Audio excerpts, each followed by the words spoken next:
nuostabios duris. Taip. Dviverės. Ir iš tikrųjų norisi apie jas daugiau pasišnekėti. Turim lietuvių gamintojas Vytuko duris. Taip, Vytuko duris tikrai susidaroja su šitų iššūkių puikiai. Tai yra aukštos duris, ant kurių klijavome moldingus, kūrėme tarsi atskirą tūrį, kaip turime vieną erdvę.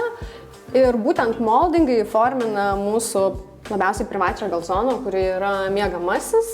Geras. Ir tampa toks gražus tūrinis elementas, ko mes turim gražias žalvarinės rankenas ir paslėptą miegamąjį.